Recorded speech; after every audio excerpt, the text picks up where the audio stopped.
Okay, so Wyndham Clark made a few statements after his big win at Pebble Beach, effectively leaving the door open to possibly still make a move to LIV. And over the weekend, we saw his win contrasted with Joaquin's Niemann's win, and yet two very different effects when it comes to the official world golf rankings. Plus, Mike, we had Niemann's statement that he made right after his win, which kind of made me start to wonder. And something that we want to dig in here is, did these guys make the right decisions? Right. Where they ended up landing?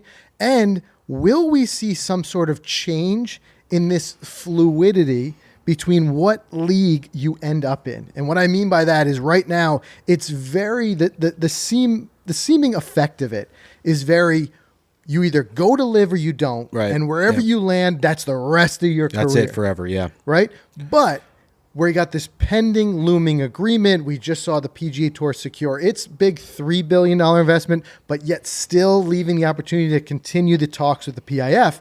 And it makes me wonder, if they do have an agreement, if they do come together in some way, could we possibly see something where, again, a little more fluidity, players are starting to, almost on a seasonal basis, make the move back and forth? And now, again, we talked about other sports and contracts and how that's worked.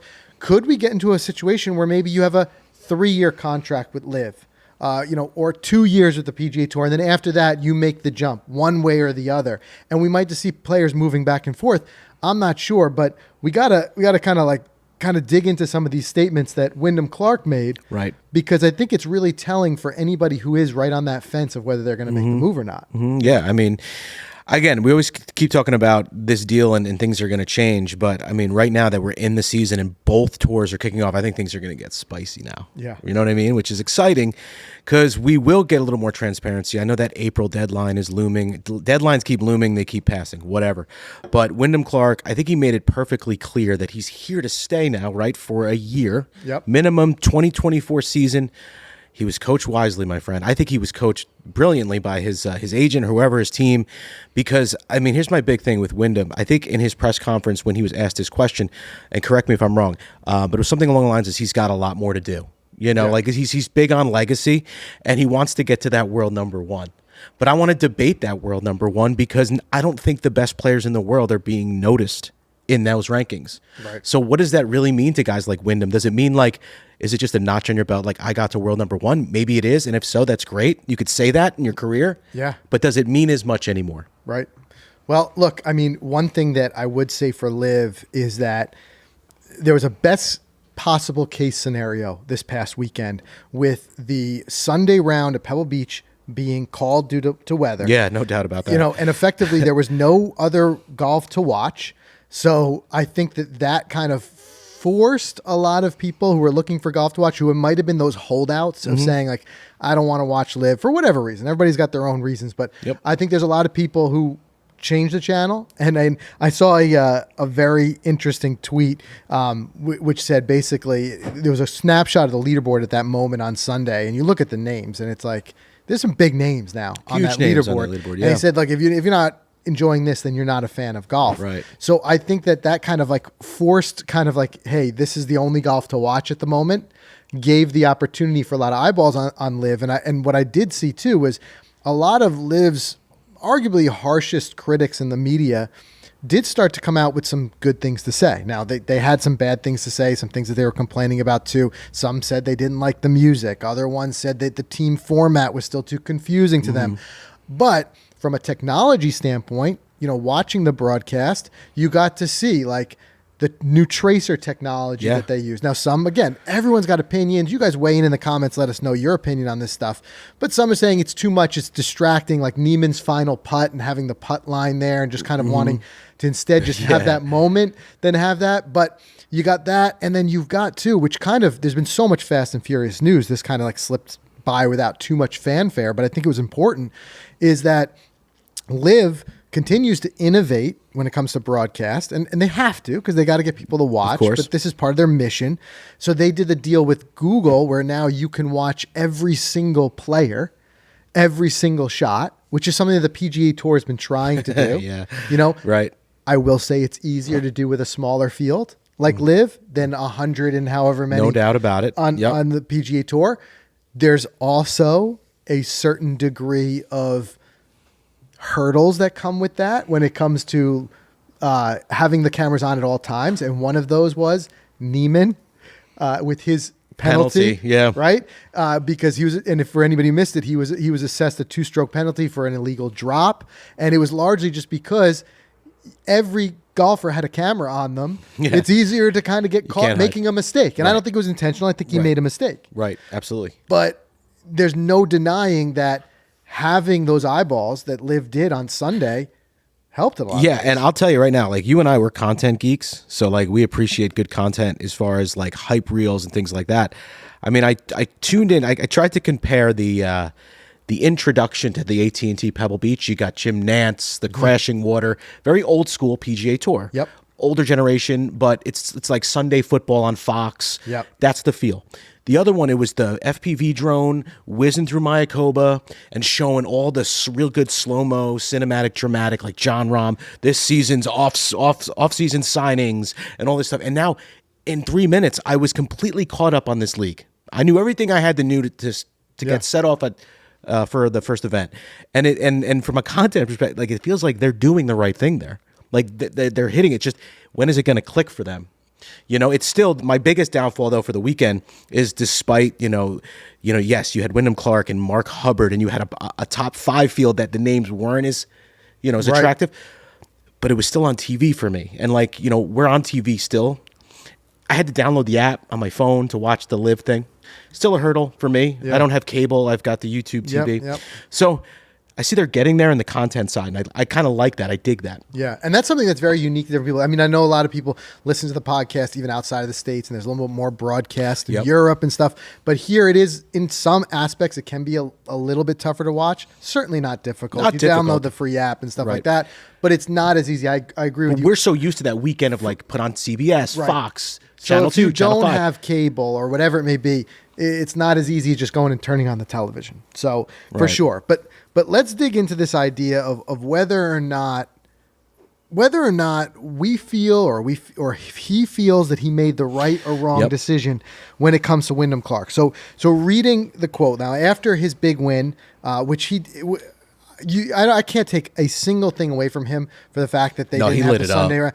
The way he played on Saturday deserves the win. He set the course record. It was he made every putt he looked at. He deserves that win as far as I'm concerned. So I think if anything I'm missing out on, I would have liked to see him go out there on Sunday and do it again. Yeah. Right. But after the round, they started to interview him and really kind of make the question of like, whether or not he made the right decision going to Liv. And what he said was like, I ultimately decided going to Liv because I felt like I still have a lot of things left in the tank on the PGA Tour, and I wanted to chase records. I wanted to chase world ranking. My dream is to become one of the top players in the world, if not the top player. I just grew up always imagining winning PGA Tour events. So ultimately, I chose my legacy over Liv, and that's really what it came down to. You got to applaud that.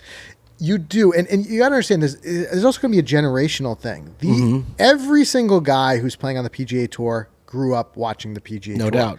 Chasing Tiger. Yes. Right. And that is, and they set personal goals in their mind. I want to play in XYZ events. I want to win, whatever it may be. I want to be world number one. And that's where we did, multiple times we talked about this here on the show, that there's going to be certain guys that money is not going to be the driver.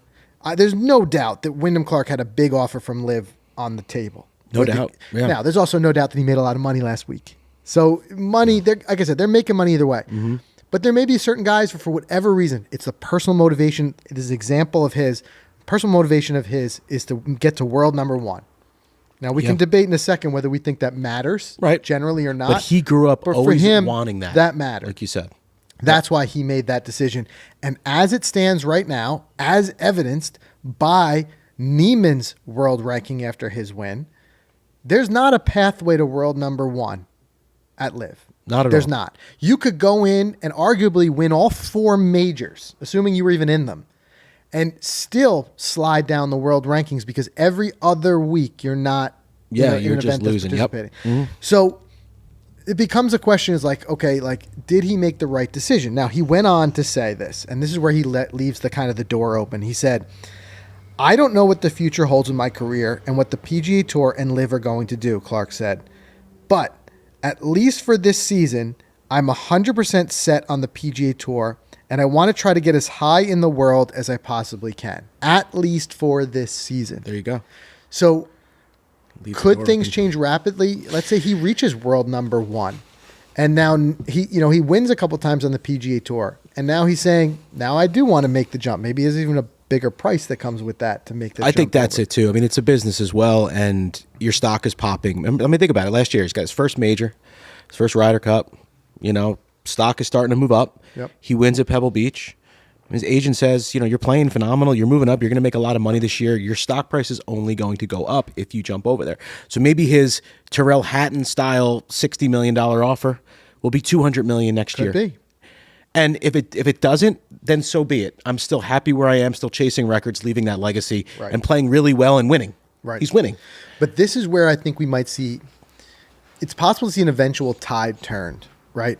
I think of the very young golfer now, the one who is going to grow up watching LIV. Correct. Take this, for example. If you're a 8-10-year-old, young golfer, developing golfer, and what are you watching, right? We just know that a lot of viewership has moved over to YouTube. Mm-hmm. What golfers are primarily making noise on YouTube? Professional golfers. Bryson DeChambeau, right? Yep. Guys like that who are... Bryson has one of the hottest YouTube channels. Yeah, going. he does. Yeah. Also, LIV is arguably far more intertwined with that platform than the PGA no question Tour about is, that. right? And we're seeing, Bryson take on other LIV golfers on his channel and things like that. Now you're a kid and you're setting your personal goals. Maybe your personal goals aren't that I want to win at Pebble Beach. I want to win the waste management, which we have coming up this week. Yeah. I want to be world number 1. Maybe it's I want to have the biggest YouTube channel. I want to be on Bryson's team because he moves into an ownership role at that point. Yeah. He's my idol. You never know. Like The generational there could be shift a here, very big generational shift. But one thing I got to say is I got to respect when guys come out there and they say up front, this is my motivation. And in a guy like Wyndham Clark, he's being honest. Like his motivation is to get to world number 1. That's personally what lights him up. Yeah. That's why he made that decision. Yeah, I mean, you're right. And it's funny that thinking about that shift, like maybe LIV is a 2035 thing that just needs a decade to really get off the ground. And the guys like Mickelson and DJ are like the next level of like Hogan and Sneeds for these young kids. You know what I mean? Like the pioneers of that new league. And they're coming up, and like the only thing that maybe these young people know, these young kids know is LIV. Yeah. Because they didn't even watch the PGA Tour because it was too old for them. Who knows?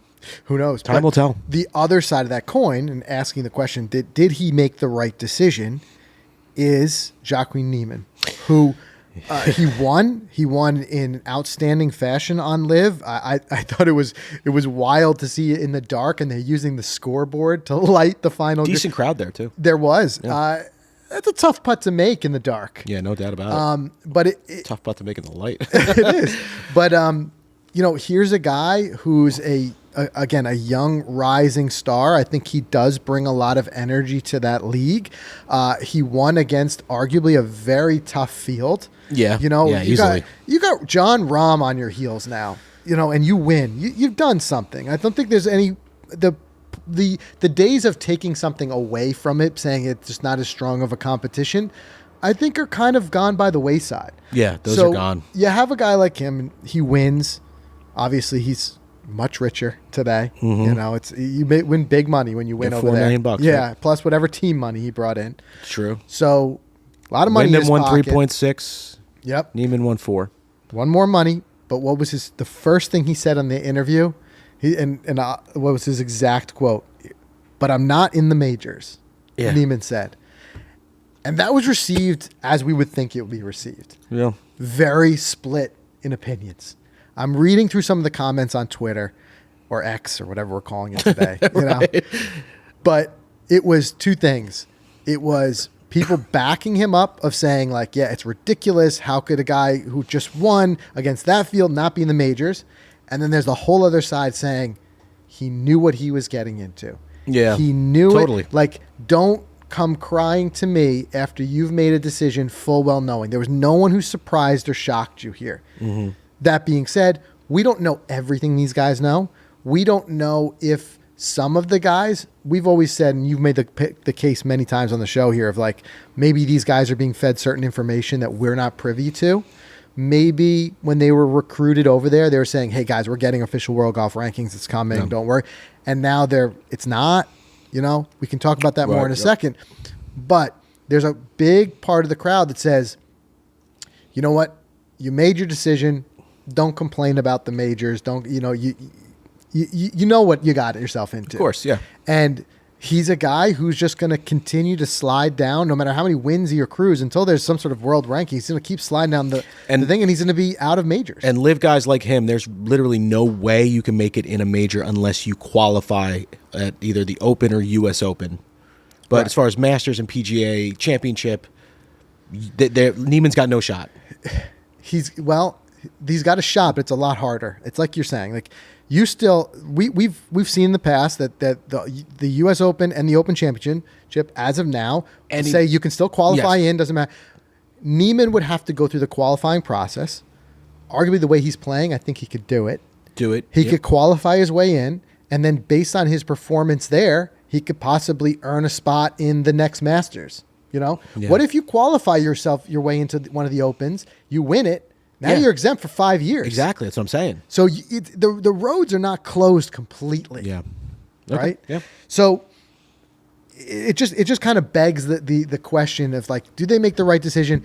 Is there some hesitation on either part? We know now the reasons why each guy, we're taking these two cases because they're two perfect cases to kind of examine. Niemann on the one side and Clark on the other. They both won last week. They both made clear decisions. They had the opportunity to play in either league. They made clear decisions of where they were. Right. Did they make the right decision? And it all boils down to there's some give and take, but they're there for a reason, as the reasons we kind of discussed. Right. I want to take a quick break right there. I want to do a word from our sponsors. Then I want to come back and I want to talk about these World Golf Rankings. Because the other interesting thing that we had happen last week is both were 3-day events.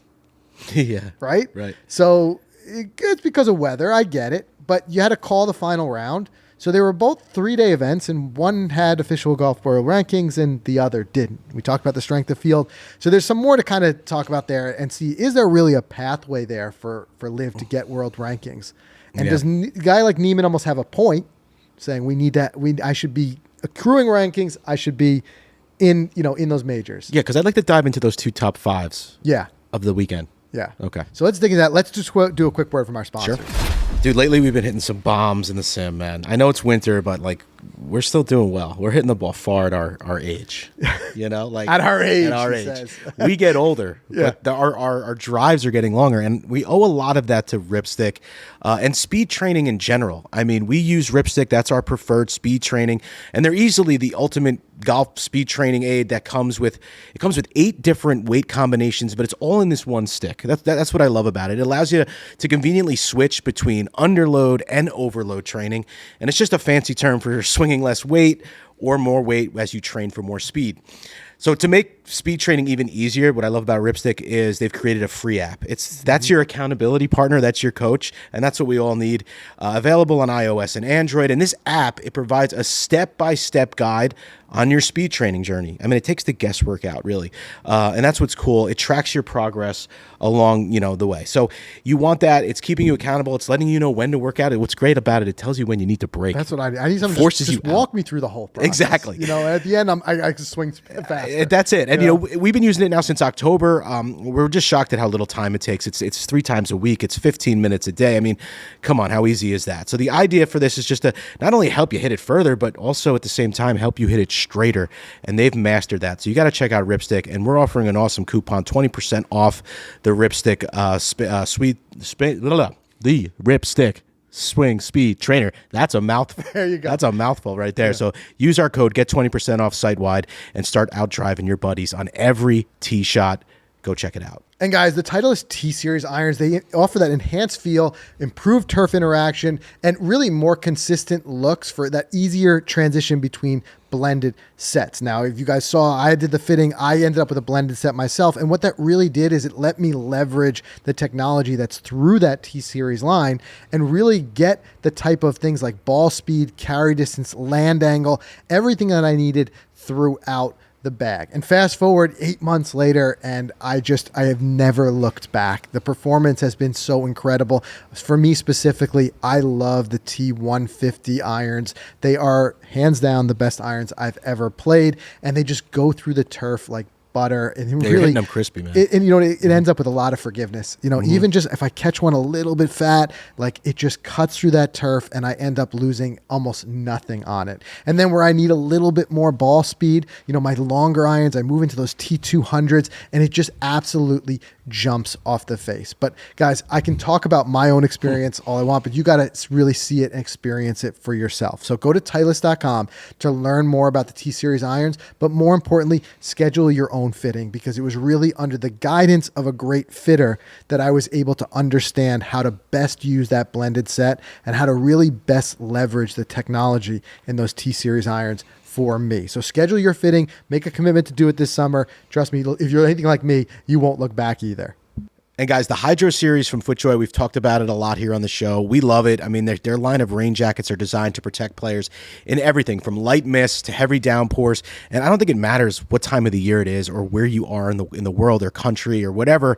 You can't escape rain. I mean, you're going to have that bucket list Pebble. I was thinking the other day, if you book Pebble and it's raining, you're not giving up. You're playing. Yeah. So we have this technology just rolled up in our golf bags. The Hydro Series provides the ultimate protection. And I mean, they're lightweight designs. They store simply. I mean, I love the fact that we just roll it up. We stuff it in there on our golf trip. We don't have to think about it. We just pull it out if the mist or rain starts to come down.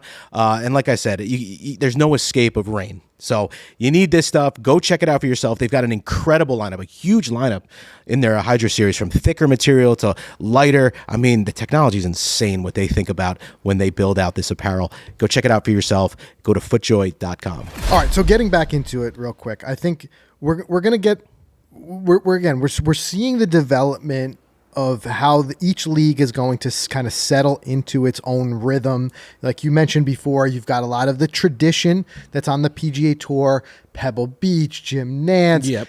Again, guys who grew up, as we said earlier, watching the tour, the official world golf rankings, and all of what that brings. And even a degree of familiarity. Like we said, Sure. we just know we put on the television on Sunday. We know it's there. There it is. Yeah. I know what 3 I'm to watching. 6. Boom. Right. Yeah. Exactly. There's a familiarity. There's all that type of stuff. No different than, like you said, watching football on Sunday. On the LIV side, we've got great advancements in technology. Yeah, no doubt. From the way they do their shot tracers, as you said, the whole flyovers, it's breathing some new life into the game in a different way. And then you've got very much a developing, leaderboard where consistently week after week, you're going to see some big names in golf playing against each other. But I think the great separator, the great differentiator, and that is exactly evidenced in what we talked about today here, is official world golf rankings. Yeah. Ultimately, with Wyndham Clark talking about choosing legacy over LIV, it really boiled down to him wanting to be number one in the world in world golf rankings. And then on the other side, Niemann, after his win, saying, but I'm not in the majors, that boils down to world golf rankings. So it's becoming a kind of an age-old question, but let's kind of put it to the task here. Do you think that LIV will get that, will get world rankings? And if they do, will it be something they earn on their own, or will it be part of this pending agreement between the two? I have no idea how they're going to do it. Even part of me was thinking, do they get their own kind of world rankings for team golf? I don't know how they're going to do it. Are they going to bring them back together somehow? And if so, how are they going to do that? I know it's been the age-old debate since LIV started, how they're going to get it. But for me, it just seems just again, looking at this list, I was just as I was coming in here, I was looking 216th in the world, Dustin Johnson. Yeah. 167th, Bryson DeChambeau. Right. But 6th, Wyndham Clark. I'm taking anything away from Wyndham. He's great. Yeah. But what you're saying there is why a lot of people feel like the official world golf rankings are no longer valid because of those names. the question I'm wondering, and I've been wondering this from the start, and you guys can weigh in the comments as well on this, but would it really be an issue for LIV to just make it 4 days? You know, like why not? Why keep it to 3? Like if that was truly at this point all that was holding you back, and you have the needle mover on LIV has been Jon Rahm. Sure. He's been the one who, in a lot of ways, has validated it. He's been the one that's caused a lot of attention, and guys like Rory to kind of switch their tone. And he's been calling for it from the start. He wanted 4 rounds, you know? If you got internal voices saying that, if you got external pressure, official golf rankings, I don't think that LIV loses the identity that it's trying to create by making that one simple change. I think if it retains... to me, I look at the core values of LIV, and I think I'm kind of deriving these from Phil Mickelson's recent interview on the Pat McAfee show, where he said some of the core values were making sure the field is stacked every week with the players, that guaranteeing the fans and the sponsors that they're going to see certain players, right? So it's not as fluid as the PGA Tour. Shotgun start, meaning that you're going to get to see all the golf in 4 hours and you're not there all day, right? You can retain those things. Sure. And still just add another day. And to a certain extent, it's like as viewership ultimately starts to grow from LIV, and as attendance starts to grow from a revenue standpoint, why not add another day? Right. Why not go Thursday through Sunday? Right. Right. So do you think that could be something that we could see happen? We always debate why ChickfilA is not open on Sunday too, right? well, we know why ChickfilA is not open on Sunday. We know what their principles and everything. But no, I think that would be their easiest, lowest hanging fruit to potentially they're open their pathway to get those rankings. And like you just said, for all the reasons you just labeled, why not just make it another day? It doesn't affect anything in the schedule. They aren't LIV because of LIV. I know it's like the whole 54 thing. Yeah. But they could get over that. They could definitely get over it. It's still called LIV Golf to me. The number 54 doesn't really mean much to for us as watching it. Right. So I think why not just make that it? And is that what's holding up this agreement? Or is it part of the agreement? Like, is it what's being ironed out? Why not give everyone world rankings? Let you guys go play your team LIV Golf with your thing. We'll play our PGA Tour. Everyone can play the majors because the world rankings, and golf will just be this enormous powerhouse sport. Right. And be the most watched thing out there. That's where I do think that there is a world or a future where these two can live together. Sure. And what I mean by that is like they'll appeal to slightly different audiences, all those types of things. I wonder if when we hear the final announcement of what the agreement is, it's that the PGA Tour even sways it a little bit this way of saying, okay, LIV is also going to get world rankings as part of this agreement, but they must move to 4 rounds in order to equal and level the field out. Now, there's also the no cut aspect of it, which I don't see going away because I think the no cut is part of those core values, so to speak, so. that Phil Mickelson 4 hours, mentioned. it's done, everyone's done. And now because of the no cut, what they're saying with the no cut is that it guarantees that the player you want to see will be there on Sunday. Absolutely. If you can't take the day off work on Friday to go see him, if your ticket is for Sunday, you're guaranteed to see him, even if he's in dead last. Love it. Right? I think it's smart. I don't think no cut is something that necessarily matters for official world golf rankings. You know what I'm saying? I think like if you come in dead last, there's got to be a vehicle for that somewhere in the points. If you finish in 74th after Friday on the PGA Tour, you're obviously getting cut. But if there was no cut, there's really no shot that you're going to make any damage in the world ranking points anyway. Well, that's just it. I think what some people get hung up on is, let's say you get cut from a PGA Tour event. You don't get any world rankings out of it. Right. You know, right. I think some people might be like, well, it's not fair for a guy at LIV to come in dead last, 50-something, and because he finished the tournament, he gets some world ranking points. Some. But to me, that's like, okay, we got mathematicians who can work on this. Yeah, we could figure that out. We can be like, you get, an equal amount almost to getting cut on the PGA Tour. Right. Like maybe at LIV, you got to come in the top 25 or something. Which I'm sure they would be thrilled with. So there's got to be some sort of vehicle. There's people out there for that. Here's the people. There's lots There's more. people who can Not handle us, but yeah, they're not us, but they can handle that. It just Yeah. to me though, like I said, it comes down to I wonder if that's it, and I wonder if there'll be some give and take where Liv will say we're willing to add an extra day, we're not going to change the cut, but and again, where's there some fluidity there where they can get, because I think we talked about a lot of the things that we feel like are or aren't sustainable in the current setup, and I think one thing that's not sustainable is Liv to continue the way it is and not get some sort of world ranking points, because you do think, like when you see Niemann's win over that leaderboard, to fall in the world rankings after having that happen seems, from a common sense standpoint, as unsustainable and wrong. Right. I'm actually, you know what? I'm curious to know what you guys would think about this. And by the way, we do read all the comments on the YouTube, on the video, and maybe we'll shout some out on the show maybe. But I'm curious, like if you're putting this together, like how do you think that they're going to get these rankings? What's your pathway? Right. I want to know your scenarios, because like we're painting all these ideas, but I love what you guys chat down below, because it's eye-opening. You know, it makes us think about things and like, oh yeah, maybe that can happen and all that stuff. So, and I think that's appreciate what it. we've tried from the start to remain very open-minded. Yeah. This is a very fluid and ever-changing and weekly changing thing between the way the tours come together. And ultimately, what's really, I think, best for golf is to resolve this in one way or another. Yes. So, like Mike said, let us know. And also let us know in the comments, do you think these guys made the right decisions? You know, Niemann on his side of joining Liv and Wyndham Clark of sticking it out on the PGA Tour, did they make the right decisions?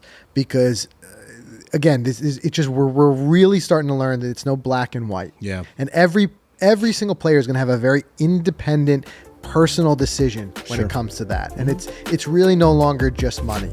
There's so many other factors to weigh in. So let us know in the comments, and subscribe wherever you get your podcasts. We'll see you in the next one.